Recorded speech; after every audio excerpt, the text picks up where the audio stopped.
कैसे आप बेटा? आज है एटॉमिक स्ट्रक्चर लेक्चर नंबर 7। हम लोग बोर्स थ्योरी डिस्कस कर रहे थे और लास्ट क्लास में मैंने अजम्पशंस ऑफ बोर्स थ्योरी आपको करवा दिया था। आज उसके आगे का सेक्शन हम लोगों को कंप्लीट करना है और आज का जो पोर्शन है वो एक्चुअल में जो फिजिक्स में मॉडर्न फिजिक्स आएगा उसके लिए भी बहुत इंपॉर्टेंट होता है। बोर्स थ्योरी स्टार्ट किया था लास्ट क्लास में। मैं जल्दी से अजम्पशंस आपको या पोस्टुलेट्स जो बोर्स थ्योरी के हैं उनको आपको रिवाइज करवा देता हूं। पोस्टुलेट्स का मतलब है अजम्पशंस। हर थ्योरी में आगे बढ़ने के लिए कुछ अजम्पशंस हैं, तो बोर ने कुछ अजम्पशंस माने अपनी थ्योरी में आगे बढ़ने के लिए। सबसे पहली चीज तो हमें यह ध्यान रखनी है कि बोर की जो भी थ्योरी है वो सिंगल इलेक्ट्रॉन सिस्टम्स के लिए ही वैलिड है। सिंगल इलेक्ट्रॉन सिस्टम्स जिसमें सिर्फ एक ही इलेक्ट्रॉन होगा। प्रोटॉन कई हो सकते हैं लेकिन इलेक्ट्रॉन एक होना चाहिए। जैसे हाइड्रोजन है, हीलियम प्लस है, लिथियम प्लस 2 है, ये सभी सिंगल इलेक्ट्रॉन सिस्टम्स है बेटा। ठीक है, फिर चलो अजम्पशंस में पहला अजम्पशन ये था कि इलेक्ट्रॉन किसी भी सर्कुलर पाथ में रिवॉल्व नहीं करता बल्कि कुछ फिक्स सर्कुलर पाथ में ही रिवॉल्व करता है जिनको ऑर्बिट्स बोलते हैं। ये बोर का अजम्पशन था। दूसरा ये था कि जब इलेक्ट्रॉन्स इन ऑर्बिट्स में रिवॉल्व करता है तो वो मैक्सवेल के इलेक्ट्रोमैग्नेटिक थ्योरी को फॉलो नहीं करता, मतलब वो एनर्जी एमिट नहीं करेगा, उसकी एनर्जी कांस्टेंट होती है। हां ये जरूर है कि इलेक्ट्रॉन एनर्जी को एब्जॉर्ब करके हायर ऑर्बिट्स में जंप कर सकता है और हायर से जब वो लोअर ऑर्बिट में आता है तो एनर्जी एमिट करता है, लेकिन एमिशन हमेशा इलेक्ट्रोमैग्नेटिक वेव के फॉर्म में ही होता है, मतलब एक एनर्जी पैकेट या फोटोन एमिट होता है। फिर एक और assumption very very important one, quantization of angular momentum. याद है, पता नहीं कहां से आया था, लेकिन हां बोर ने यह कहा था कि उनकी ऑर्बिट की खासियत यह है कि उन ऑर्बिट्स में जो इलेक्ट्रॉन रिवॉल्व करता है उसका एंगुलर मोमेंटम क्वांटाइज्ड है और angular momentum integral multiple of h/2π है, nh/2π है बेटा। ठीक है ये। फिर जो रिवॉल्विंग इलेक्ट्रॉन है उसके लिए नेसेसरी सेंट्रीपिटल फोर्स कहां से आता है? जो कूलम्बिक अट्रैक्शन फोर्स है न्यूक्लियस का, वो सेंट्रीपिटल फोर्स प्रोवाइड करता है। चलिए स्टार्ट करते हैं आज का चैप्टर। बहुत इंपॉर्टेंट है बच्चे, इससे क्वेश्चंस बनते ही बनते हैं और जब आप ये अच्छे से समझ लोगे जो भी आज हम लोग डेरिवेशन करने जा रहे हैं, उसके बाद फिजिक्स में भी मैं ये गारंटी लेता हूं कि फिजिक्स में भी आप बहुत कंफर्टेबल फील करोगे। खासकर मॉडर्न फिजिक्स में जो बोर्स थ्योरी वाला सेक्शन है उसमें आपको देखने की जरूरत नहीं पड़ेगी, फिजिक्स में अलग से पढ़ने की जरूरत नहीं पड़ेगी। पूरा मैं यहीं आपको बता रहा हूं और यहीं से सारी चीजें आपकी क्लियर हो जाएंगी। ठीक है, चलिए बच्चे स्टार्ट करते हैं आज का lecture. We will start with derivation of Rn, Vn and En of electron in Bohr's atom. सबसे पहले समझते हैं Rn Vn क्या है। Rn क्या है? Radius of electron in nth orbit. Vn क्या है? वेलोसिटी या speed of electron in nth orbit. And En is total energy of electron. ध्यान रखना En मैं यहां टोटल एनर्जी ऑफ इलेक्ट्रॉन बता रहा हूं, वो इलेक्ट्रॉन की बोर्स एटम में मतलब किसी ऑर्बिट में प्रेजेंट है, nth ऑर्बिट में, और उस इलेक्ट्रॉन की एनर्जी क्या होगी। चलिए शुरू करते हैं। शुरू करने के लिए एक काम करते हैं, let us consider a hydrogen-like species with atomic number Z। Atomic number Z है। हाइड्रोजन लाइक का मतलब है बेटा सिंगल इलेक्ट्रॉन सिस्टम से एक इलेक्ट्रॉन है। आज का ये डेरिवेशन इंपॉर्टेंट है, बहुत सिंपल है, बहुत आपको मतलब ऐसा नहीं है कि कुछ एक्स्ट्रा एफर्ट करना है।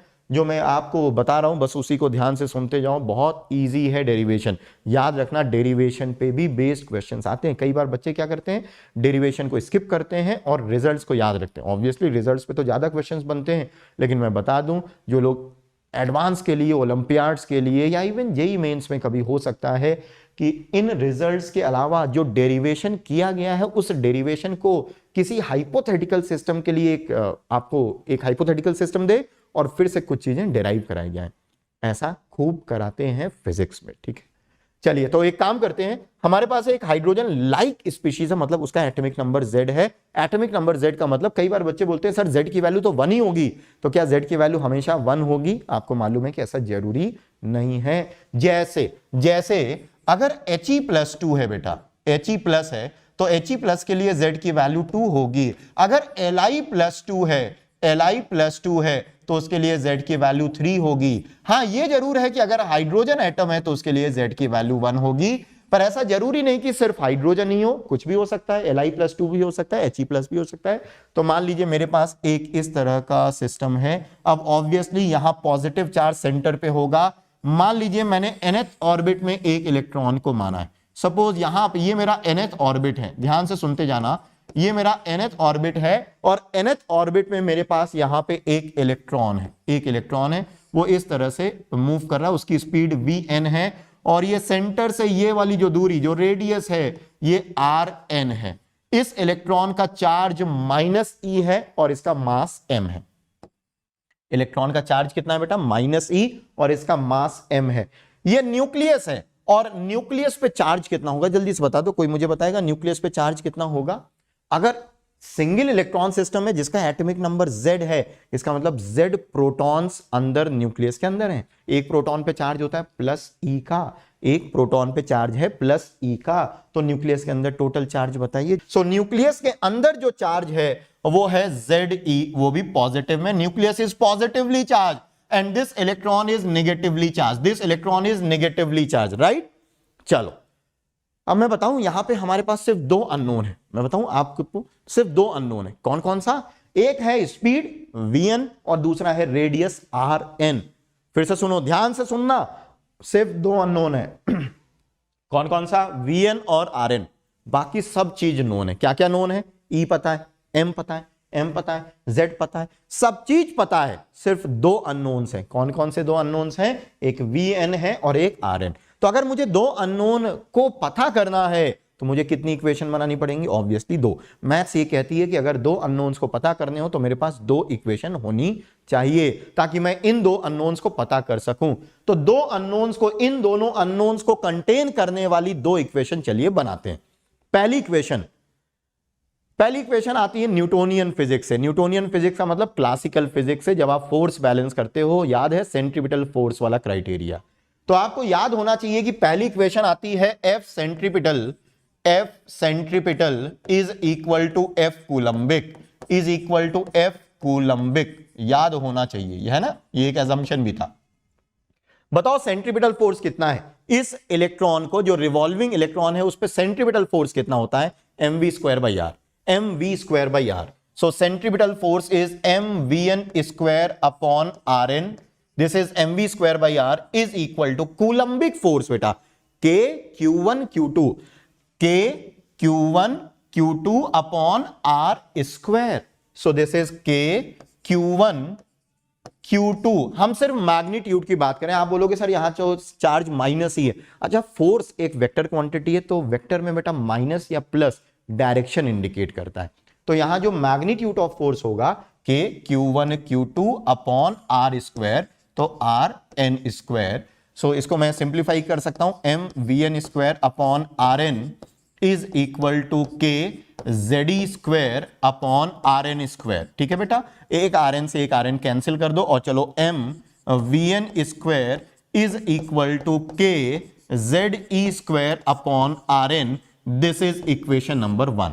ये मेरी पहली इक्वेशन हो गई। मुझे 2 इक्वेशन चाहिए। तो पहली इक्वेशन मैंने कहां से ऑब्टेन की? न्यूटोनियन फिजिक्स से, मतलब फोर्स बैलेंस करके। कैसे ऑब्टेन की? अगर किसी ऑब्जेक्ट को सर्कुलर पाथ में मूव करना है, इस इलेक्ट्रॉन को अगर सर्कुलर पाथ में मूव करना है, तो जो सेंट्रीपिटल फोर्स है वो कहां से आ रहा होगा? ये जो पॉजिटिव न्यूक्लियस है इसको अट्रैक्ट कर रहा होगा ना, तो जो अट्रैक्शन फोर्स है वही नेसेसरी सेंट्रीपिटल फोर्स प्रोवाइड कर रहा होगा। सो this is first equation. Second equation, एक और इक्वेशन चाहिए मुझे। 2 अननोन है तो 2 इक्वेशन चाहिए। एक और इक्वेशन कहां से आएगी?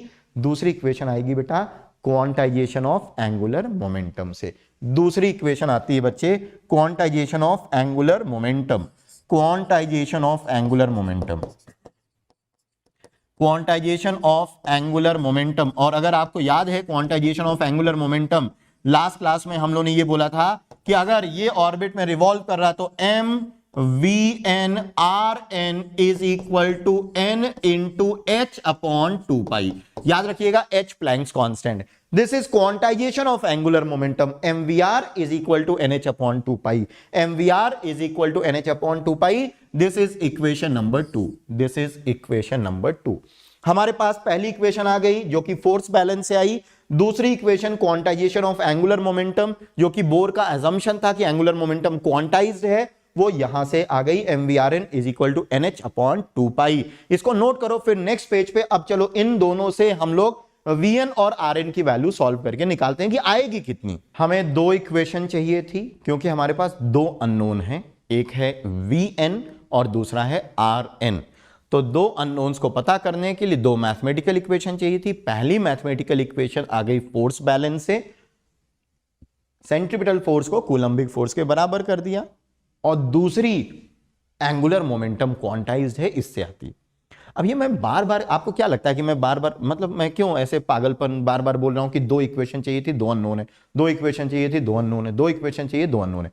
क्योंकि ये आपके अंदर भी जैसे मैं बोल रहा हूं ऐसे ही आपके अंदर बस जाना चाहिए कि दो इक्वेशन चाहिए हमें दो अननोन पता करने के लिए। एक equation quantization of angular momentum और दूसरी फोर्स बैलेंस।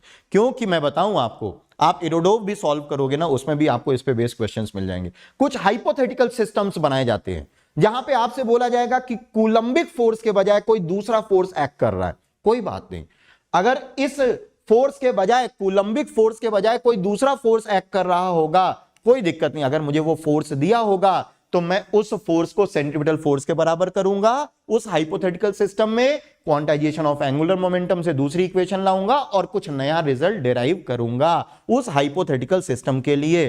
तो ये मैं इसलिए बोल रहा हूं बेटा, क्योंकि जब आपको हाइपोथेटिकल क्वेश्चंस मिलेंगे तो आपको दिमाग में ये चीज बसी होनी चाहिए कि मुझे दो अननोन्स के लिए दो इक्वेशन फ्रेम करनी है। एक क्वांटाइजेशन ऑफ एंगुलर मोमेंटम से आता है और एक सेंट्रीपिटल फोर्स को, जो पुलिंग फोर्स है, उसके बराबर रखने से आता है। अब जो पुलिंग फोर्स है उसका नेचर अगर बदल गया तो कोई बात नहीं है, जो भी फोर्स दिया होगा उसके बराबर हम रख देंगे सेंट्रीपिटल फोर्स को। ठीक है, ये आगे हम लोग क्वेश्चंस करेंगे तब आप बेटर एप्रिशिएट करोगे।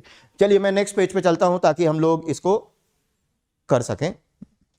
जो दो इक्वेशन थी उसमें पहली इक्वेशन बेटा हमारे पास ये थी, M V N square is equal to K Z E square upon R N. ये मेरे पास पहली इक्वेशन थी। और बच्चे दूसरी इक्वेशन थी M V N R N is equal to N H upon two pi, N H upon two pi. This was my second equation.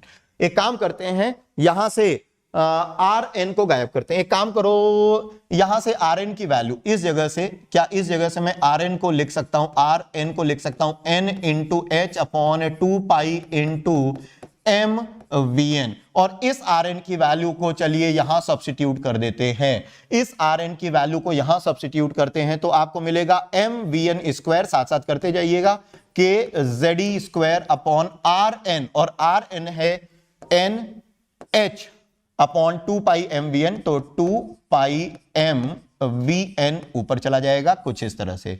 यहां we N square है, यहां वी एन है, तो एक वी एन को cancel कर सकते हैं अपन। एक वी एन को कैंसिल कर दिया, एम से एम कैंसिल कर दिया, और लास्ट में आपके पास जो रिजल्ट बचा है वो है V N is equal to two pi K E square upon H. देखो, two pi K E square upon H into Z by N. जरा एक बार इसको चेक कर लीजिए। वी एन की जो वैल्यू मुझे मिल गई, V N velocity of electron in nth orbit is equal to pi K E square upon H into Z by N. अब मैंने पर्पजली यहां दो ब्रैकेट लिए, दो ब्रैकेट। जरा आप इस वाले ब्रैकेट को देखो, इस वाले ब्रैकेट को देखो, इस वाले ब्रैकेट को देखो। इस वाले ब्रैकेट में मौजूद हर चीज कांस्टेंट है, वो हर एटम के लिए सेम होगी। टू पाई हर एटम के लिए सेम होगा। के बेटा, ये के कौन सा जानते हो? के, यहां पे के आपको समझ में आया के क्या है? ये के क्या है बच्चे? ये के की वैल्यू आपको मालूम होनी चाहिए कि 1/4 पाई एप्सिलॉन नॉट है, जिसकी value 9 into 10 to the power 9 newton metre square upon coulomb square होती है ना बेटा। तो ये क्या है? कांस्टेंट है। यहां पे ये के क्या है? कांस्टेंट है, जो कि हर एटम के लिए सेम होगा, जो कि हर एटम के लिए सेम होगा। तो के हमारा क्या है? कांस्टेंट है। ई 1.6 इंटू 10⁻⁻19 वो भी कांस्टेंट है। एच प्लैंक्स कांस्टेंट वो भी कांस्टेंट है। तो हर एटम के लिए मेरा ये वाला पोर्शन तो कांस्टेंट होगा। जेड और एन की वैल्यू, ऑर्बिट चेंज करोगे तो एन की वैल्यू चेंज होगी, और जेड अगर हाइड्रोजन लाइक स्पीशीज का हम जेड चेंज करेंगे, हाइड्रोजन है तो Z1, हीलियम प्लस है तो Z2, Li+2 है तो Z3। ठीक है, ये Vn का एक्सप्रेशन है। प्लीज इसको मैं ये तो नहीं कह सकता कि आप याद कर लीजिएगा, क्योंकि ये थोड़ा मुश्किल है याद करना, लेकिन हां एक चीज जरूर आप याद कर सकते हो कि जब आप इस ब्रैकेट की वैल्यू सॉल्व करोगे, जब आप इस ब्रैकेट की वैल्यू सॉल्व करेंगे तो बच्चे आपको Vn velocity of electron in nth orbit, इस ब्रैकेट की वैल्यू आती है 2.18 into 10 to the power 6 metre पर second into z by n. This is very important. At least मैं आपसे ये बोलूंगा कि कम से कम बेटा ये तो याद कर लेना. This is very important. So please learn this result. नीचे वाला रिजल्ट जरूर याद कर लेंगे कि Vn is equal to this constant into z by n. इसको मैं ऐसे भी लिख सकता हूं, Vn is equal to V naught into z by n, जहां V नॉट मेरा constant 2.18 into 10 to the power 6 metre पर सेकेंड हो जाता है. प्लीज इस चीज को याद रखिएगा. एक बात और यहां से क्लियर हो जाती है कि जैसे जैसे n की वैल्यू बढ़ाओगे, अगर मैं n की वैल्यू इंक्रीज करूंगा तो स्पीड डिक्रीज होगी. आप चेक कर लो. अगर मैं n इंक्रीज करूंगा तो स्पीड डिक्रीज होगी, और स्पीड डिक्रीज होने का मतलब है पार्टिकल की काइनेटिक एनर्जी, इलेक्ट्रॉन की काइनेटिक एनर्जी कम हो रही है. जब आप न्यूक्लियस से दूर जाते हो तो इलेक्ट्रॉन, जो रिवॉल्विंग इलेक्ट्रॉन है, उसकी काइनेटिक एनर्जी कम होती है, क्योंकि उसकी सर्कुलर मोशन में जो स्पीड है वो धीमे होती जाती है जैसे जैसे आप इलेक्ट्रॉन को एटम से, न्यूक्लियस से दूर ले जाते हो. ठीक है, तो ये लिखिए. एक चीज और नोटिस करने वाली है. अब बहुत लोग बताएंगे नहीं, पर मैं आपको बताता हूं क्यों. क्या आप इस एक्सप्रेशन में, क्या आप इलेक्ट्रॉन के स्पीड के एक्सप्रेशन में मास ऑफ इलेक्ट्रॉन पा रहे हो? क्या इस एक्सप्रेशन में कहीं पे मास ऑफ इलेक्ट्रॉन है क्या? The answer is no. इसका मतलब है बोर ऑर्बिट में जो रिवॉल्विंग इलेक्ट्रॉन की स्पीड है वो उसके मास पे डिपेंड नहीं करती है. This is very important result, very important result. क्या बोर ऑर्बिट में जो रिवॉल्विंग इलेक्ट्रॉन की स्पीड है वो उसके मास पे डिपेंड नहीं करती है. ये मैं क्यों बोल रहा हूं चीख के? क्योंकि क्वेश्चंस आते हैं. Suppose mass of electron is doubled, find the new speed of electron. आप बोलोगे डबल करो या 200 टाइम्स करो या आधा कर दो, स्पीड में कोई चेंज नहीं होगा. तो ये सब छोटी छोटी बातें हैं, ऑब्जर्व करने वाली बातें हैं. आप लिख लीजिएगा, ध्यान रखिएगा. यहां मास ऑफ इलेक्ट्रॉन अपीयर नहीं हो रहा है. तो किसी हाइपोथेटिकल क्वेश्चन में अगर आपसे ये बोला जाता है कि मास ऑफ इलेक्ट्रॉन को अगर हम डबल कर देते हैं तो बताओ स्पीड, बोर ऑर्बिट में स्पीड पे क्या फर्क पड़ेगा? आप बोलोगे कोई फर्क नहीं पड़ेगा, क्योंकि मास तो आ ही नहीं रहा है. ठीक है, ध्यान रखिएगा इन छोटी छोटी चीजों का. चलिए, Vn का एक्सप्रेशन आ गया. चार्ज पे डिपेंड करेगी. आप देखो, चार्ज पे डिपेंड कर रहा है. अगर कल को ये क्वेश्चन आता है कि इलेक्ट्रॉनिक चार्ज की वैल्यू को डबल कर दें, अगर कल को ये क्वेश्चन आता है कि इलेक्ट्रॉनिक चार्ज की वैल्यू को डबल कर दें, तो स्पीड पे कैसे फर्क पड़ेगा? इलेक्ट्रॉनिक चार्ज की वैल्यू को अगर E की वैल्यू को डबल करोगे तो स्पीड अपनी करंट वैल्यूज का 4 टाइम्स हो जाएगा. स्पीड अपनी करंट वैल्यू का कितने टाइम्स हो जाएगा? 4 टाइम्स हो जाएगा, क्योंकि यहां E स्क्वायर है. तो ये एक्सप्रेशन अगर याद रहता है तो बहुत बढ़िया है, नहीं याद रहता है तो कम से कम इतना तो याद रखो कि मास पे डिपेंड नहीं करता है, और ये वाली चीज याद रखना. चलिए, रेडियस का एक्सप्रेशन निकालते हैं बच्चों. रेडियस का एक्सप्रेशन निकालते हैं, यही निकाल लेते हैं ना, जगह है अपने पास. रेडियस का एक्सप्रेशन निकालते हैं. ये रेडियस का फॉर्मूला लिखा हुआ है. बस ये एक काम करो, ये Vn, ये वाला जो Vn का एक्सप्रेशन है यहां लाके सब्स्टिट्यूट करो.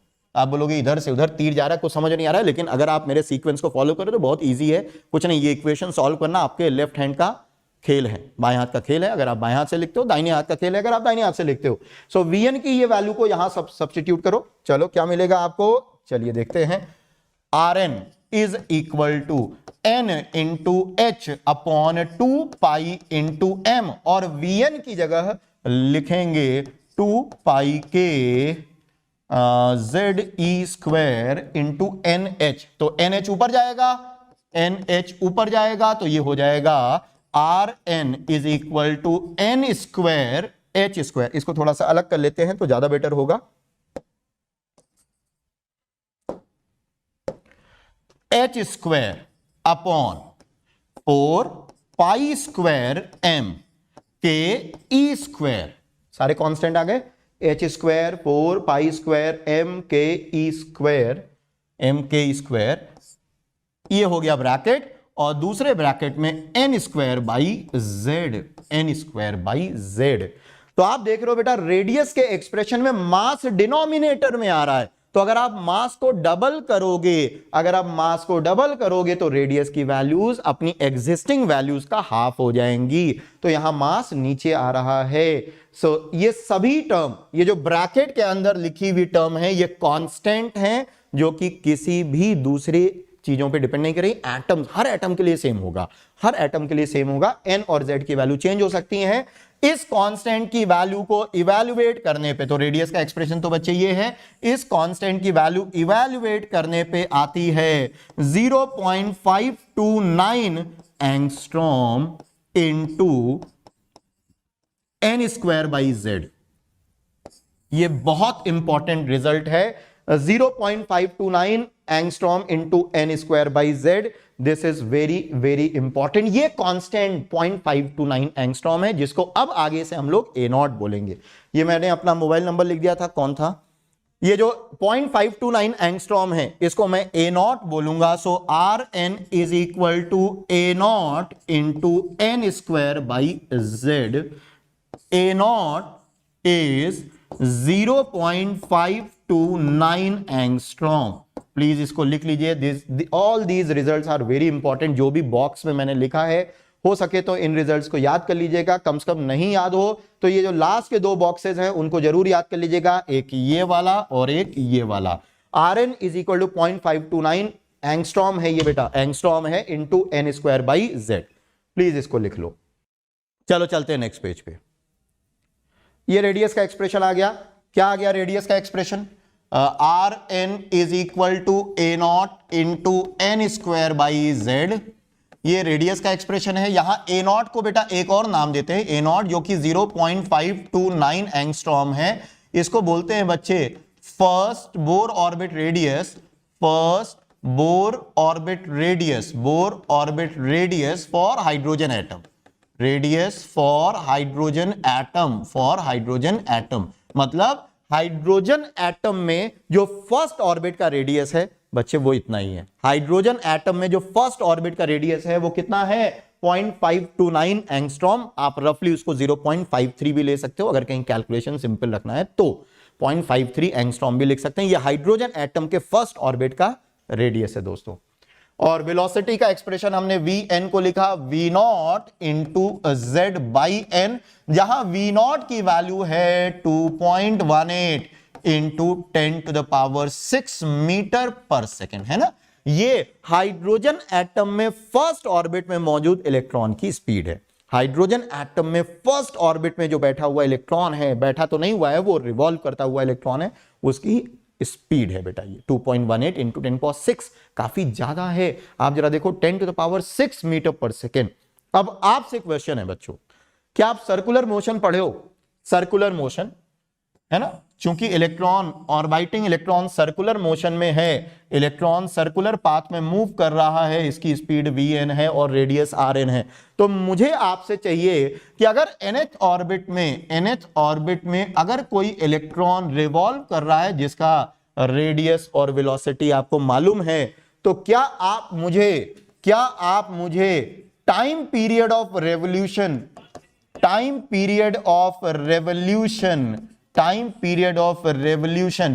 किस प्रकार से n और z पे डिपेंड करता है बता सकते हैं? Time period of revolution n और z पे किस तरह से डिपेंड कर रहा है, क्या आप मुझे बता सकते हैं कि n के प्रोपोर्शनल है, इनवर्सली प्रोपोर्शनल है, स्क्वायर के प्रोपोर्शनल है, z के क्या है, किस तरह से n और z पे time period of revolution depend कर रहा है? क्या मुझे कोई बताएगा? टाइप करिए, आपके पास 1 मिनट का समय है। टाइम पीरियड ऑफ रेवोल्यूशन, जब कोई ऑब्जेक्ट सर्कुलर पाथ में मूव करता है तो उसका टाइम पीरियड ऑफ रेवोल्यूशन कैसे निकालते हैं ये आपको मालूम है। तो मुझे इसी इलेक्ट्रॉन का जो कि nth ऑर्बिट में मूव कर रहा है उसका time period of revolution n और z पे किस तरह से प्रोपोर्शनल है। सबसे पहले तो टाइम पीरियड ऑफ रेवोल्यूशन, अगर कोई ऑब्जेक्ट सर्कुलर पाथ में मूव कर रहा है तो टाइम पीरियड ऑफ रेवोल्यूशन कहते किसको है? Time taken to complete 1 revolution. एक चक्कर लगाने में कितना समय लग रहा है? एक चक्कर लगाने में समय टाइम होता है डिस्टेंस अपॉन स्पीड। तो एक चक्कर में कितनी distance? 2 pi r_n। So this is equal to 2 pi r_n divided by speed v_n, है ना, यही तो होगा 2 पाई आर एन, भाई एक चक्कर में कितनी वो डिस्टेंस ट्रेवल करेगा, सरकमफेरेंस के बराबर, और स्पीड वी एन है। अच्छा आर एन की वैल्यू क्या है बेटा, 2 पाई, आर एन की वैल्यू है A naught into N square by Z, और वी नॉट की ये V naught into Z by N, तो एन ऊपर जाएगा, और time period of revolution, time period of revolution is equal to ये हो जाएगा 2 pi A naught upon V naught, जो कि कांस्टेंट हो गया, ये तो कांस्टेंट है, into N cube upon Z square. So very good, सब लोगों का यही आंसर आया था, एक्सीलेंट एक्सीलेंट। इसका मतलब है टाइम पीरियड ऑफ रेवोल्यूशन, उसको मैं ऐसे जल्दी से लिखता हूं, time period of revolution is directly proportional to N cube upon Z square, N cube upon Z square. हो सके तो ये भी याद कर लेना, या आपको ये रिजल्ट मालूम है तो अगर ये दोनों याद है तो इसको डिराइव करने में मुश्किल से 30 सेकंड लगेगा, 30 भी नहीं लगेगा, 20 सेकंड लगेगा। फ्रीक्वेंसी ऑफ रेवोल्यूशन, अगर कोई ऑब्जेक्ट सर्कुलर पाथ में मूव करता है तो उसका फ्रीक्वेंसी ऑफ रेवोल्यूशन का मतलब number of revolutions made per second, that is called frequency of revolution. So let's find that frequency of revolution,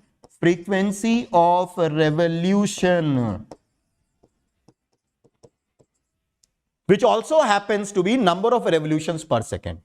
Frequency of revolution also happens to be number of revolutions per second. So this is number of revolutions per second. तो क्या आपको मालूम है कि actually ये reciprocal of time period होता है? क्या आपको मालूम है कि ये रेसिप्रोकल ऑफ टाइम पीरियड होता है? मालूम है कि नहीं मालूम है? Frequency of revolution is reciprocal of time period. So जो टाइम पीरियड का ऊपर एक्सप्रेशन था इसी का रेसिप्रोकल, मतलब इसकी वैल्यू हो जाएगी V naught upon 2 pi A naught, ये तो कांस्टेंट हो गया, into Z square upon N cube. इसका मतलब है कि number of revolutions made per second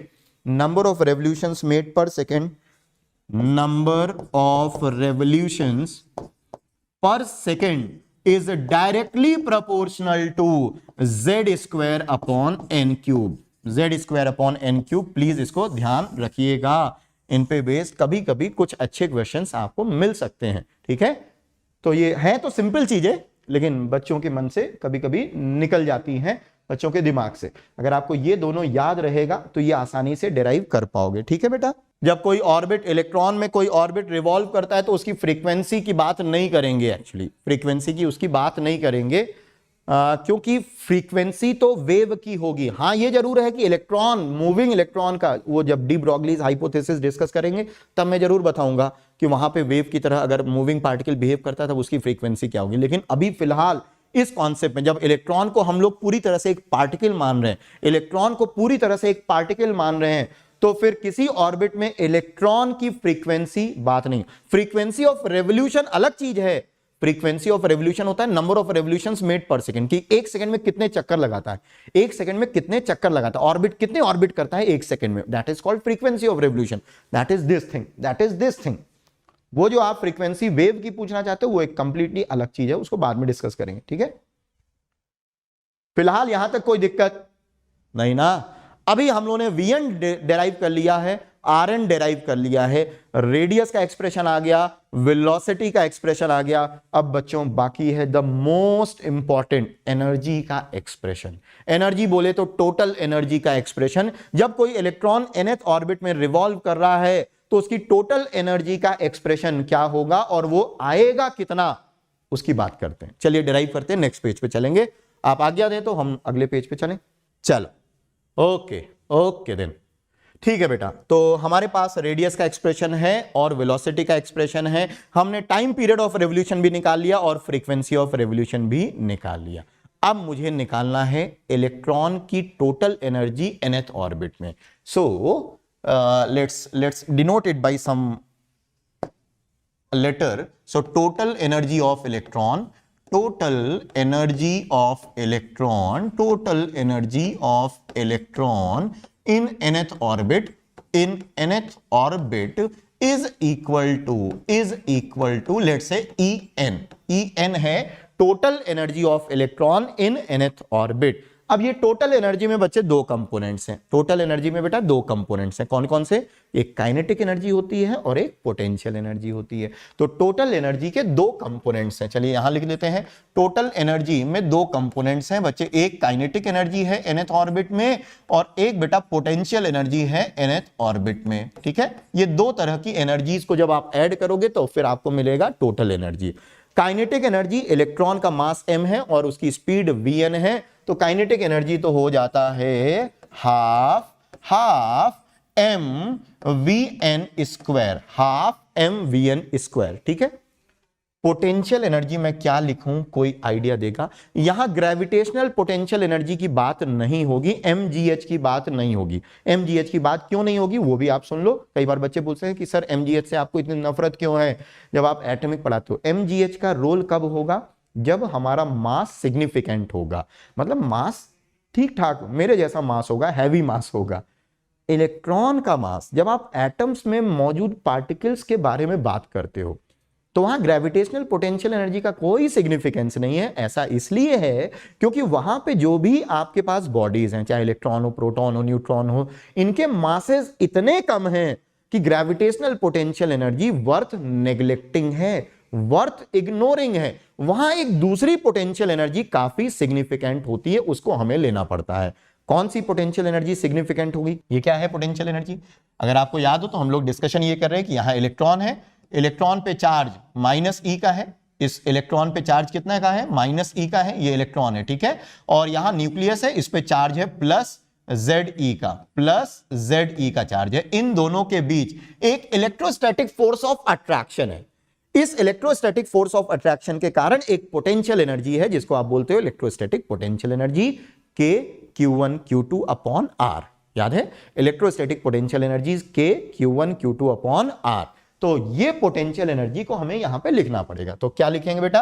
के Q1 plus Ze, Q2 minus E divided by R. So R बेटा Rn है, ये जो डिस्टेंस है ये कितनी है? Rn है। ठीक है, अब बच्चों का एक सवाल होता है कि सर जब पीछे आप डेरिवेशन में जब आप फोर्स बैलेंस किए थे तो आपने इलेक्ट्रॉन के चार्ज को माइनस ई ना लिख के आपने सिर्फ मैग्नीट्यूड लिया था, प्लस ई ले लिया था।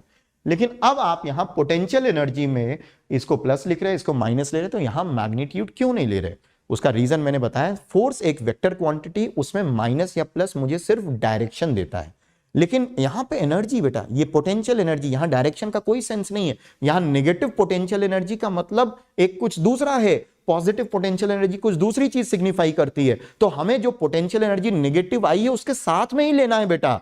और वहां पे तो वो इनवर्स अट्रैक्शन था, तो वो एक तरह से डायरेक्शन को इंडिकेट कर रहा था, तो वहां पे हमने सिर्फ मैग्नीट्यूड लिया था। ठीक है, मैग्नीट्यूड लिया था। यहां पे हमें विद साइन कंसीडर करना पड़ेगा क्योंकि एक स्केलर क्वांटिटी है, पोटेंशियल एनर्जी में माइनस प्लस रेलेवेंस रखता है। ठीक है, तो ये वैल्यू आ गई, En आ गया बच्चे कितना? हाफ mvn स्क्वायर, और ये हो जाएगा माइनस, चलो इसको माइनस के Ze स्क्वायर अपॉन Rn। ठीक है, के Ze स्क्वायर अपॉन Rn, ये टोटल एनर्जी का एक्सप्रेशन है। इसको सिंप्लीफाई करते हैं, आपको लगेगा बहुत आसान है ये सिंप्लीफाई करना। नेगेटिव पोटेंशियल एनर्जी सिग्निफाई करता है बच्चे अट्रैक्शन को, एकदम परफेक्ट आंसर है ये। Positive potential energy signifies repulsion between two objects and negative potential energy signifies attraction. तो ऑब्वियसली चूंकि न्यूक्लियस अट्रैक्ट कर रहा है इलेक्ट्रॉन को, तो पोटेंशियल एनर्जी ऑब्वियसली नेगेटिव होगा। तो याद रहेगा। चलिए, तो ये नेगेटिव पोटेंशियल एनर्जी। अब एक काम करते हैं, हमें हाफ mvn स्क्वायर की वैल्यू रखनी है। तो ये वैल्यू बहुत इजीली हम लोग रख सकते हैं। देखो मैं आपको पिछले पेज पे ले चल रहा हूं, पीछे कितनी पीछे ले चलता हूं? 3 पेज पीछे, 3 पेज पीछे। मुझे हाफ mvn स्क्वायर की वैल्यू चाहिए। जरा इधर आइए, पीछे और पीछे, थोड़ा और पीछे, बस बस बस बस बस, यहीं पे रुक जाते हैं। ये पहली इक्वेशन देखो, पहली इक्वेशन देखो, mvn square is equal to K Ze square upon Rn। अगर मैं यहां हाफ से मल्टीप्लाई कर दूं, देखो mvn स्क्वायर की वैल्यू के Ze स्क्वायर अपॉन Rn, ये इक्वेशन नंबर 1 थी जब हमने डेरिवेशन स्टार्ट किया था। अब आगे आते हैं, देखो देखो देखो, अपने पास क्या है? आपको ये रिजल्ट याद है, mvn square is equal to K Ze square upon Rn। ये पहली इक्वेशन अपन ने लिखी थी। तो अगर मैं दोनों तरफ हाफ से मल्टीप्लाई कर दूं तो आप नाराज नहीं होंगे और मुझे ये चीज मिल जाएगा। अगर मैं दोनों तरफ हाफ से मल्टीप्लाई कर दूं तो इक्वलिटी पे कोई फर्क नहीं पड़ने वाला। तो half M V N square की वैल्यू हो जाती है K Z E square upon 2rn। Half M V N square की value K Z E square upon 2rn minus K Z E square upon rn। ओहो, ये क्या आ गया जरा देखो तो, बहुत बहुत बड़ी चीज आ गई। एक्चुअली एक ऑब्जर्वेशन वाली चीज है, बहुत गौर से देखो। अब मैं कुछ चीजों पे आपका फोकस ले जाना चाहूंगा। ये वाला जो सेक्शन है, ये वाला, ये काइनेटिक एनर्जी है, ये काइनेटिक एनर्जी है, ये काइनेटिक एनर्जी है इलेक्ट्रॉन की nth ऑर्बिट में। ये माइनस के साथ, ये माइनस के साथ पोटेंशियल एनर्जी है, पोटेंशियल एनर्जी। तो एक रिलेशन तो काइनेटिक और पोटेंशियल एनर्जी में यहीं से आपको दिख रहा है। क्या इन दोनों एक्सप्रेशन में एक रिलेशन नहीं दिख रहा है काइनेटिक एनर्जी और पोटेंशियल एनर्जी में? तो एक बहुत इंपॉर्टेंट रिलेशन मुझे यहीं से मिल जाता है। वो क्या मिल जाता है कि kinetic energy is equal to minus of potential energy divided by 2। Check कर लीजिए, चेक कर लीजिए। पोटेंशियल एनर्जी नेगेटिव है और काइनेटिक एनर्जी नेगेटिव नेगेटिव मिलके हो जाएगा पॉजिटिव काइनेटिक एनर्जी। वैसे भी हमेशा पॉजिटिव होना चाहिए। सो माइनस और माइनस हो गया plus divided by 2। This is very very very important. याद रखना बेटा, kinetic energy is minus of potential energy divided by 2, या potential energy is twice of kinetic energy with a negative sign. So this is equal to minus twice of kinetic energy with a negative sign. Right, minus है, याद रखिएगा। ठीक है, अच्छा इन दोनों को जरा ऐड करो। ऐड करना भी बहुत आसान है। K Z square upon rn 2rn minus K Z square upon rn। जब आप एनर्जी का एक्सप्रेशन निकालोगे ऐड करके तो आपको एनर्जी का एक्सप्रेशन मिलेगा। यहां के Z square upon rn common लोगे तो ये आ जाएगा minus K Z E square upon 2rn। क्या आ गया देखो, minus K Z square upon 2rn। और अगर आप गौर करो तो ये और कुछ नहीं बल्कि काइनेटिक एनर्जी था। ये काइनेटिक एनर्जी है, ये काइनेटिक एनर्जी है। इसका मतलब एक रिजल्ट और मेरे पास आ गया कि जो टोटल एनर्जी है, जो टोटल एनर्जी होती है इलेक्ट्रॉन की nth ऑर्बिट में, वो actually minus of kinetic energy है nth ऑर्बिट में, minus of kinetic energy. Total energy is minus of kinetic energy. बहुत इंपॉर्टेंट रिजल्ट है, इसको हम लोगों ने यहां पे लिख लिया। ठीक है, total energy is minus of kinetic energy. ठीक है, अब मेरे पास ये टोटल एनर्जी का एक्सप्रेशन है। इस एनर्जी के एक्सप्रेशन में एक काम करेंगे, ये मेरे पास फाइनल एक्सप्रेशन नहीं है। Rn की वैल्यू हम लोगों ने निकाली थी, radius of electron in nth orbit. एक बड़ा सा एक्सप्रेशन आया था, उस बड़े से एक्सप्रेशन को लाके यहां चिपकाते हैं, अगले पेज पे चिपकाएंगे। पहले तो ये रिजल्ट जो इंपॉर्टेंट है ये आपको समझ में आया कि नहीं। ये हमने टोटल एनर्जी को किस तरीके से यहां तक ले आए और उस लाने के प्रोसेस में आपने क्या क्या चीजें हासिल की, ये बहुत इंपॉर्टेंस रखती हैं, बहुत इंपॉर्टेंस रखती हैं। मतलब हाइड्रोजन एटम में, हाइड्रोजन एटम या हाइड्रोजन लाइक स्पीशीज में जब भी कोई इलेक्ट्रॉन nth ऑर्बिट में होता है तो उसकी जो भी टोटल एनर्जी है और जो भी काइनेटिक एनर्जी है उनका मैग्नीट्यूड सेम रहता है, उनका मैग्नीट्यूड सेम रहता है। हाँ ये जरूर है कि काइनेटिक एनर्जी हमेशा पॉजिटिव होगी लेकिन टोटल एनर्जी नेगेटिव होती है। ये आगे डिस्कस करेंगे कि नेगेटिव क्यों होती है, उसका क्या इंप्लीकेशन है, उसका क्या सिग्निफिकेंस है। लेकिन अभी काइनेटिक एनर्जी और टोटल एनर्जी का मैग्नीट्यूड सेम होता है। पोटेंशियल एनर्जी काइनेटिक एनर्जी का ट्वाइस होता है, पोटेंशियल एनर्जी काइनेटिक एनर्जी का ट्वाइस होता है विद नेगेटिव साइन। ठीक है, इसको लिखो, फिर अगले पेज पे मैं Rn के एक्सप्रेशन को यहां पे सब्स्टिट्यूट करूंगा। ठीक है, चलो मैं अगले पेज पे चलूं बेटा, इसको जल्दी फटाफट नोट करो, फिर अगले पेज पे चलता हूं।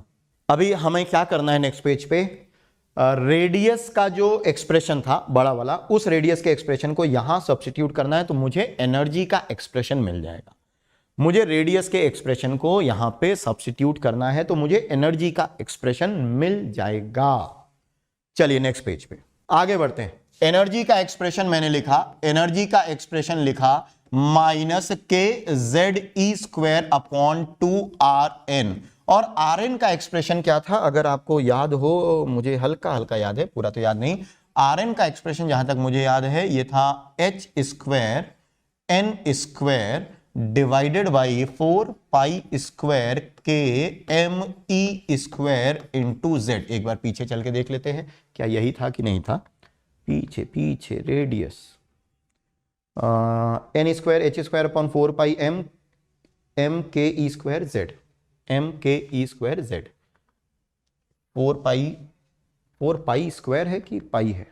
4 pi square M K E square, 4 pi square K M E square Z. Check कर लेना बेटा, यही एक्सप्रेशन आ रहा है। रेडियस का ये एक्सप्रेशन है, ये रेडियस के एक्सप्रेशन को चलो यहां सब्स्टिट्यूट करो, इस जगह सब्स्टिट्यूट करो, तो मुझे टोटल एनर्जी का एक्सप्रेशन मिल जाएगा, और वो मिल जाएगा बेटा minus K Z E square divided by 2, और आर एन की जगह में लिखूंगा एन स्क्वायर एच स्क्वायर, और ये पूरी चीज ऊपर चली जाएगी 4 pi square K M E square into Z.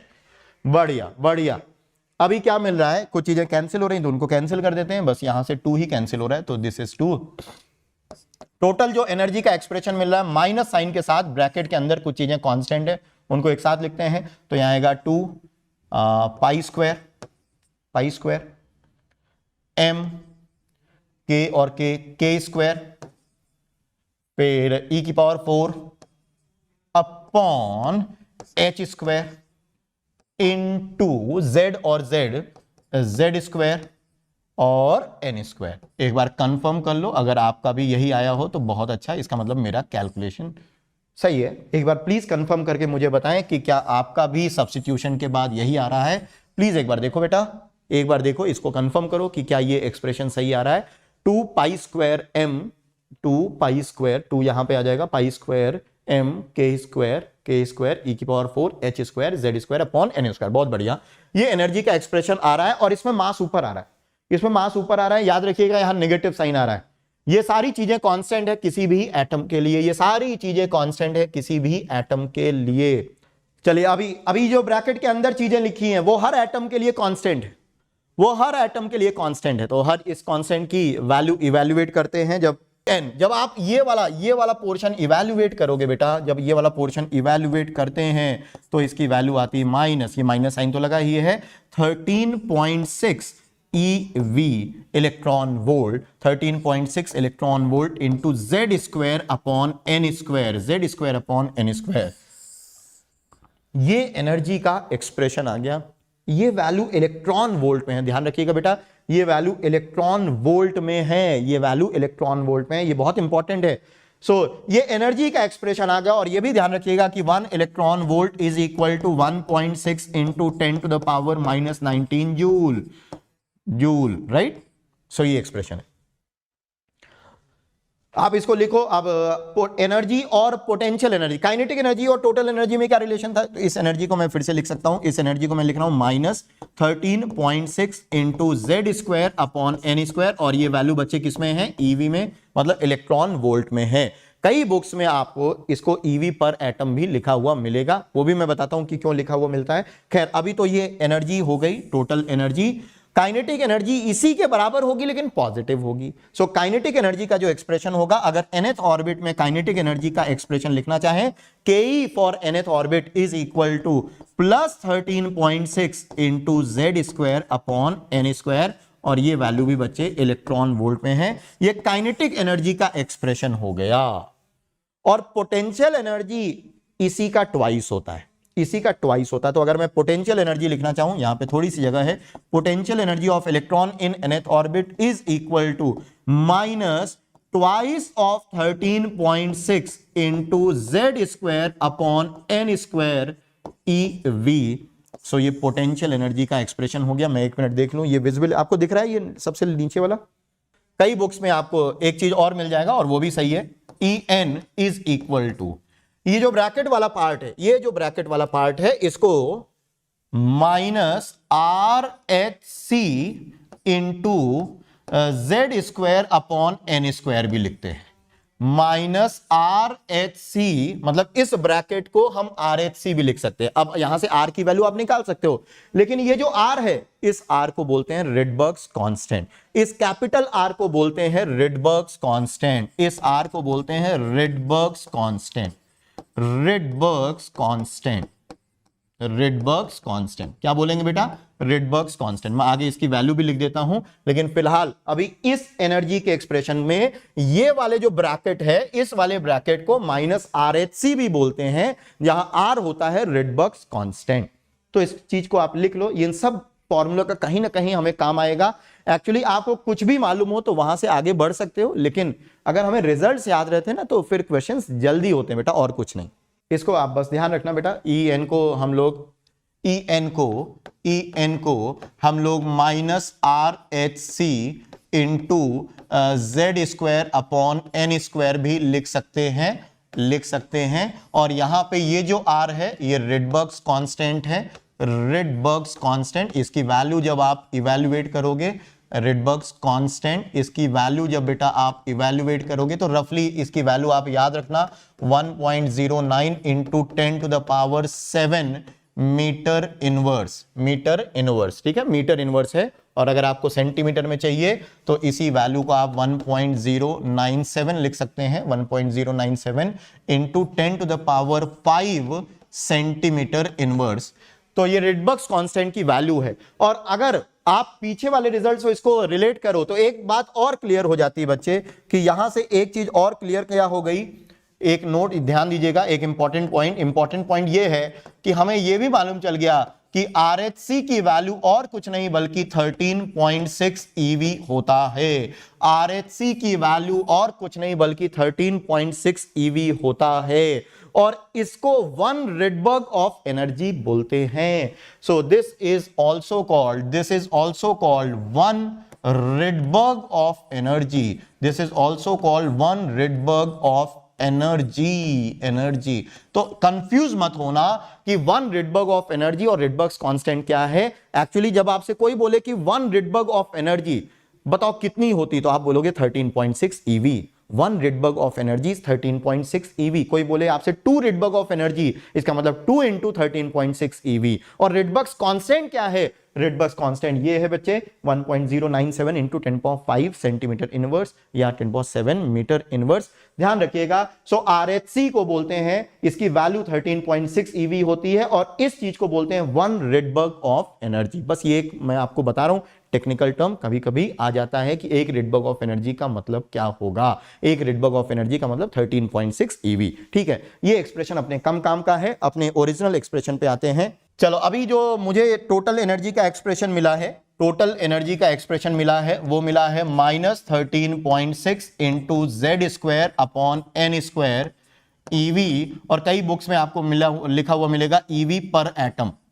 इसका मतलब है एक्चुअली एक एटम की बात हो रही, एटम नहीं बल्कि उस इलेक्ट्रॉन की बात हो रही।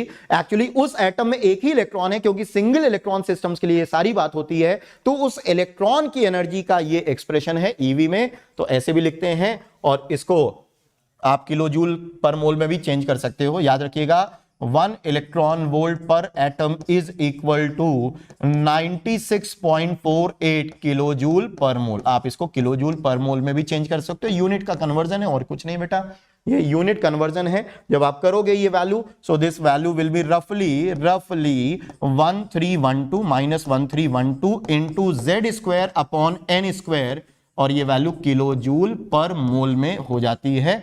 ऊपर वाला ही एक्सप्रेशन आपको याद रखना है, ये जरूरत नहीं है, ये आप कन्वर्ट कर लोगे किलो जूल पर मोल में।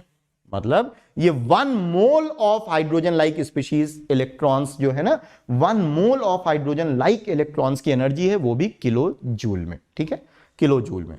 ठीक है, इस एक्सप्रेशन को ध्यान से देख लो। अब मैं क्या करने वाला हूं कि first orbit, second orbit, third orbit की एनर्जीज क्या होंगी, जरा देखते हैं कि क्या होती हैं। अब सुनो, टोटल एनर्जी आप देख रहे हो नेगेटिव में आ रही है, और आगे अगले वाले पेज पे जैसे ही मैं ऑर्बिट्स की एनर्जी लिखूंगा तो आपको थोड़ा और चीजें क्लियर होंगी कि ये बढ़ रही हैं या घट रही हैं। जैसे जैसे आप ऑर्बिट में ऊपर जाते हो तो टोटल एनर्जी इंक्रीज करती है या डिक्रीज करती है। चलो देखते हैं बेटा। चलो नेक्स्ट पेज पे चलता हूं और आपको बताता हूं कि क्या मैं बोलना चाहता हूं। ऑर्बिट्स गोल गोल होते हैं, लेकिन आप उसको थोड़ी देर के लिए ऐसे मानना कि ये n = 1 फर्स्ट ऑर्बिट है बेटा, ये सेकेंड ऑर्बिट है n = 2, ये थर्ड ऑर्बिट है n = 3, ये फोर्थ ऑर्बिट है n = 4, ये फिफ्थ ऑर्बिट है n = 5, और ऐसे ही n की वैल्यू कहां तक हो सकती है, इनफाइनाइट तक, मतलब बहुत ज्यादा बड़ी वैल्यू तक जा सकते हैं। ठीक है, मान लो ये इस तरह के ऑर्बिट्स हैं हाइड्रोजन लाइक स्पीशीज में जिसका एटॉमिक नंबर Z है। अगर यहां पे मौजूद कोई इलेक्ट्रॉन है फर्स्ट ऑर्बिट, अच्छा बच्चे फर्स्ट ऑर्बिट को बोलते हैं ग्राउंड स्टेट। अब कुछ चीजें हैं, टेक्निकल चीजें हैं, उनको आप ध्यान से समझ लो। इसको बोलते हैं बच्चे ग्राउंड स्टेट। क्या बोलेंगे? Ground state. ग्राउंड स्टेट का मतलब है सबसे कम एनर्जी, सबसे ज्यादा स्टेबिलिटी। और इसको बोलते हैं first excited state. First excited state, first excited state, ठीक है। n इज इक्वल टू 3 को बोलेंगे बेटा second excited state, second excited state, second excited. n is equal to 4 को बोलेंगे third excited, and so on, आप खुद बना सकते हो, ठीक है। ये थर्ड एक्साइटेड स्टेट है। n is equal to 1 ground state है, n is equal to 2 first excited है, n is equal to 3 second excited है, n is equal to 4 third excited state है। ध्यान रखना, थर्ड एक्साइटेड का मतलब n की वैल्यू 3 नहीं है बल्कि n की वैल्यू 4 है। तो यहां पे गलती होती है, सिली मिस्टेक होती है, ध्यान रखें। फर्स्ट ऑर्बिट में मौजूद इलेक्ट्रॉन की एनर्जी, तो इलेक्ट्रॉन की एनर्जी आप पता करोगे -13.6 into Z square upon N square EV से। जब आप फर्स्ट ऑर्बिट तो n इक्वल 1 रखोगे तो इसकी वैल्यू आएगी -13.6 इंटू जेड स्क्वायर, और ये वैल्यू ईवी में होगी, ठीक है। याद रखिएगा, अगर हाइड्रोजन है तो z की वैल्यू 1 रख देना। सेकेंड ऑर्बिट के लिए n की वैल्यू 2 रखोगे, यहां Z square by N square है, Z square by N square, n की वैल्यू 2 रखोगे मतलब 4 से डिवाइड करोगे, 4 से डिवाइड करने पे ये आएगा -3.4 जेड स्क्वायर, और ये वैल्यू ईवी में। जब आप 9 से डिवाइड करोगे तो ये वैल्यू आएगी -1.51 जेड स्क्वायर, और ये भी वैल्यू ईवी में। जब आप 16, 4 का मतलब 4 स्क्वायर, 16 से डिवाइड करोगे तो ये -0.85 जेड स्क्वायर ईवी आ जाएगा। और जब आप 5 मतलब 5 के स्क्वायर 25 से डिवाइड करोगे तो ये वैल्यू आएगी -0.544 जेड स्क्वायर ईवी। और इनफाइनाइट स्क्वायर से डिवाइड करोगे तो एनर्जी आएगी 0, एनर्जी आएगी 0। अब जैसे मैंने रट रखा है n इज इक्वल टू 5 तक, तो अगर आपको इस सेक्शन के क्वेश्चंस जल्दी करने हैं और हर हालत में आप चाहते हो हमेशा सवाल सही हो, तो मैंने जैसे इन वैल्यूज को आप डिवाइड करने से बेहतर होगा, समय बचेगा आपका। ध्यान रखना, अगर आप वहां डिवाइड करोगे तो पहली बात तो ऐसा तो है नहीं कि ये 13.6 कोई बहुत आराम का कोई नंबर है जो आराम से कट उठ जाएगा, तो बेटर है कि n इज इक्वल टू 5 तक, एटलीस्ट 4 तक तो याद ही कर लो, 4 तक तो याद ही कर लो कि 0.85 जेड स्क्वायर ईवी होता है। अच्छा बताओ, ये जो एनर्जीज है, जैसे जैसे आप ऊपर जा रहे हो, जैसे जैसे आप हायर ऑर्बिट्स की ओर जा रहे हो, जैसे जैसे आप हायर ऑर्बिट्स की ओर जा रहे हो, तो ये जो टोटल एनर्जी है ये इंक्रीज हो रही है या डिक्रीज हो रही है? ये इंक्रीज हो रही है या डिक्रीज हो रही? Total energy, total energy increase हो रही है डिक्रीज? क्योंकि यहां तो 13.6 है, यहां 3.4 है, 1.51 है, 0.85, वो बच्चे भूल जाते हैं कि आगे माइनस साइन भी लगा है। माइनस के साथ इन वैल्यूज को कंपेयर करिएगा, तो जैसे जैसे आप ऊपर जाते हैं तो एनर्जी क्या हो रही है? इंक्रीज हो रही है। इसका मतलब ग्राउंड स्टेट में सबसे कम एनर्जी है, और एनर्जी सबसे कम मतलब स्टेबिलिटी सबसे ज्यादा, एनर्जी सबसे कम मतलब स्टेबिलिटी सबसे ज्यादा है। जैसे जैसे आप ऊपर जाते हो एनर्जी बढ़ती है, और n is equal to infinite पे एनर्जी हो जाती है 0। अब बात करते हैं ये जो नेगेटिव एनर्जी का सिग्निफिकेंस है, उसका क्या महत्व है, उसको कैसे इंटरप्रेट करते हैं बेटा। इंक्रीज करेगी और स्टेबिलिटी डिक्रीज करेगी, वेरी गुड। सो अब नेगेटिव, आप देखो ये एनर्जी नेगेटिव है, मतलब इलेक्ट्रॉन यहां पे तो उसकी एनर्जी नेगेटिव, यहां पे भी तो उसकी एनर्जी नेगेटिव है। जब भी किसी भी सिस्टम में किसी ऑब्जेक्ट की टोटल एनर्जी नेगेटिव आए, ध्यान से सुन लो, ध्यान से सुन लो, जब भी किसी भी सिस्टम में किसी ऑब्जेक्ट की टोटल एनर्जी नेगेटिव आए, इसका मतलब है कि that object is present in a bound system. क्या मतलब है? अगर मेरी टोटल एनर्जी नेगेटिव आती है, इसका मतलब है कि मैं एक बाउंड सिस्टम का हिस्सा हूं, मतलब मैं एक सिस्टम में बंधा हुआ हूं, मैं एक सिस्टम में बंधा हुआ हूं, मैं फ्री नहीं हूं।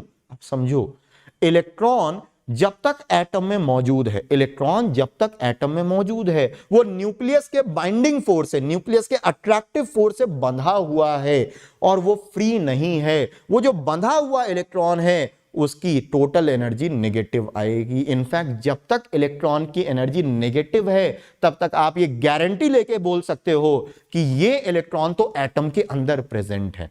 अगर किसी इलेक्ट्रॉन की टोटल एनर्जी नेगेटिव है, तो आप गारंटी लेके बोल सकते हो कि ये इलेक्ट्रॉन किसी न किसी एटम के अंदर प्रेजेंट है। मान लो मैं बोलूं कि एक इलेक्ट्रॉन है जिसकी टोटल एनर्जी 2 eV है पॉजिटिव में, 2 eV है पॉजिटिव में।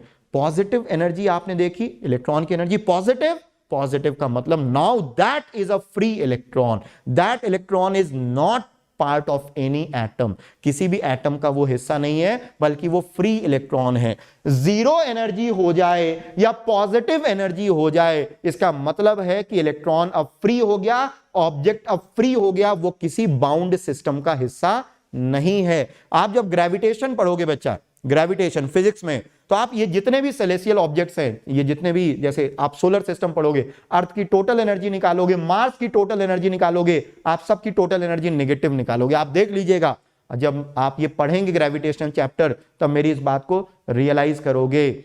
आप जितने भी ये प्लैनेट्स हैं, उनकी टोटल एनर्जी नेगेटिव निकालेंगे। नेगेटिव क्यों? टोटल एनर्जी नेगेटिव आनी भी चाहिए, क्योंकि अगर टोटल एनर्जी नेगेटिव है तभी वो प्लैनेट एक बाउंड सिस्टम का हिस्सा है। बाउंड तो जैसे अपना अर्थ है, that is bound by what? By the gravitational attraction of sun, by the gravitational attraction of sun. अगर टोटल एनर्जी किसी भी सपोज सेलेस्टियल ऑब्जेक्ट की पॉजिटिव है या जीरो है, इसका मतलब that is a free object, वो किसी के ग्रेविटेशनल अट्रैक्शन से बाउंड नहीं है। ठीक है, तो ये टोटल एनर्जी का नेगेटिव होने का सिग्निफिकेंस था। काइनेटिक एनर्जी इन्हीं की वैल्यूज होंगी पॉजिटिव में, यही वैल्यूज अगर पॉजिटिव में कर दो तो काइनेटिक एनर्जी मिल जाएगी इलेक्ट्रॉन्स की, और अगर इन्हीं एनर्जीज को ट्वाइस से मल्टीप्लाई कर दो, इन्हीं एनर्जीज को ट्वाइस से मल्टीप्लाई कर दो बेटा, तो आपको पोटेंशियल एनर्जी मिल जाएगी इलेक्ट्रॉन्स की उन ऑर्बिट्स में। ठीक है, इन ऑर्बिट्स में। एक चीज और याद कर लीजिएगा, एनर्जी गैप्स, एनर्जी गैप्स भी याद कर लेंगे तो बहुत बेहतर रहेगा। जैसे फर्स्ट और सेकेंड ऑर्बिट के बीच का ये जो एनर्जी गैप है, that is 10.2 Z² EV। First और सेकेंड के बीच का ये जो गैप है वो 10.2 Z² EV। फर्स्ट और थर्ड के बीच का ये जो गैप है, फर्स्ट और थर्ड के बीच का ये जो गैप है वो लगभग 12.1 Z² EV का है। फर्स्ट और फोर्थ के बीच का ये जो एनर्जी गैप है, फर्स्ट और फोर्थ के बीच का ये जो एनर्जी गैप है वो 12.75 Z² EV है। ये याद कर लेंगे तो बेहतर होगा। ठीक है, सेकेंड और थर्ड के बीच का ये जो एनर्जी गैप है, सेकेंड और थर्ड के बीच का ये जो एनर्जी गैप है, ये लगभग 1.89 Z² EV का है। सेकेंड और फोर्थ के बीच का ये जो एनर्जी गैप है, ये जो गैप है सेकेंड और फोर्थ के बीच का, ये 2.55 Z² EV का है। जितनी ज्यादा चीजें यहां पे आप अपने दिमाग में रख सकें, उतना जब क्वेश्चंस आपके सामने आएंगे तो इजी होगा आपको आगे बढ़ने में। ये 2.55 Z² EV है। इन दोनों के बीच का ये जो गैप है वो 0.66 Z² EV का है ना। थर्ड और फोर्थ के बीच का जो गैप है बेटा, थर्ड और फोर्थ के बीच का जो गैप है वो 0.66 Z² EV का है। तो जितनी चीजें हो सके उतनी चीजें आप यहां पे बना लीजिएगा, याद कर लीजिएगा। कुछ चीजों की तरफ आपको और ध्यानाकर्षण करेंगे, है ना। I wish to draw your attention towards certain things. क्या है, पहले और दूसरे का जो गैप है, जरा देखो देखो एनर्जी गैप, फर्स्ट और सेकेंड के बीच का जो एनर्जी गैप है वो 10.2 Z² है। सेकेंड और थर्ड के बीच का जो एनर्जी गैप है वो 1.89। थर्ड और फोर्थ के बीच का जो एनर्जी गैप है वो 0.66। मतलब जैसे जैसे आप ऊपर जा रहे हो ये एनर्जी गैप कम होता जा रहा है। इनफैक्ट फर्स्ट और सेकेंड का बीच का जो गैप है वो तो सेकेंड और इनफाइनाइट के बीच का भी नहीं, फर्स्ट और सेकेंड के बीच का जो गैप है वो सेकेंड और इनफाइनाइट का भी नहीं है। सेकेंड और इनफाइनाइट में तो 3.4 Z²। अगर मैं आपसे बोलूं कि सेकेंड और इनफाइनाइट के बीच का ये गैप कितना है, तो आप 3.4 Z² ही तो बताओगे, जबकि फर्स्ट और सेकेंड का गैप तो 10.2 है। इसका मतलब फर्स्ट और सेकेंड के बीच का जो गैप है वो एक्चुअली सेकेंड और इनफाइनाइट से भी ऑलमोस्ट ट्रिपल है, ऑलमोस्ट 3 टाइम्स है, ऑलमोस्ट 3 टाइम्स। बस आपका ध्यान किस ओर खींचना चाहते हैं कि जैसे जैसे आप ऊपर जाते हो ये एनर्जी गैप बड़ी तेजी से घटता है, ये एनर्जी गैप बहुत तेजी से घटता है। और ये सिर्फ हाइड्रोजन एटम के लिए वैलिड नहीं है बेटा, आगे जब दूसरे सिंगल इलेक्ट्रॉन सिस्टम्स के अलावा जब मल्टी इलेक्ट्रॉन सिस्टम्स के बारे में बात करते हैं, वहां पे भी देखते हैं कि वहां पे भी ये चीज वैलिड है। जैसे जैसे हम हायर एनर्जी लेवल्स की ओर बढ़ते हैं, एनर्जी गैप धीरे धीरे कम होता जाता है, और इसीलिए ऑफ बाउ रूल के वायलेशंस बढ़ने लगते हैं मल्टी इलेक्ट्रॉन सिस्टम्स में, जैसे जैसे आप हायर एटम्स की ओर जाते हो। ठीक है, तो आज का लेक्चर मैं यहीं पे रोकूंगा। प्लीज यहां तक आपसे एक रिक्वेस्ट होगा कि आगे के लेक्चर्स में मैं इन चीजों का यूज करूंगा। तो बेहतर होगा अगर आप इसको एक बार, आज का लेक्चर तब मजा आएगी और तब फ्रूटफुल होगा आपके लिए जब जो भी लेक्चर मैंने आज का किया है, जो भी डेरिवेशन किया है, वो पूरा डेरिवेशन, पूरा यहां तक एक एक चीज आप लिखो। और अगर कोई डाउट हो तो पहले देख लो, फिर मैं चाहता हूं कि बिना देखे ये डेरिवेशन आप करो, बिना देखे। आप एक बार पहले नोट्स पढ़ लीजिए या एक बार देख लीजिए जल्दी जल्दी, उसके बाद बिना देखे ये डेरिवेशंस आपको करने हैं बेटा। ये सब तभी मजा आएगी, है ना, तभी ये चीजें आपके दिमाग में बस जाएंगी और ऐसी बसेंगी कि जीवन भर कभी आप नहीं भूलोगे। तो प्लीज ये डेरिवेशन आज कर लीजिएगा। Thank you so much. आज का लेक्चर यहीं पे खत्म करते हैं। नेक्स्ट लेक्चर में हम लोग स्पेक्ट्रम के बारे में बात करेंगे।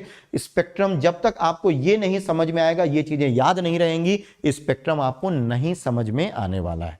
तो नेक्स्ट क्लास में मिलते हैं बेटा स्पेक्ट्रम के साथ। Thank you so much. चलें फिर।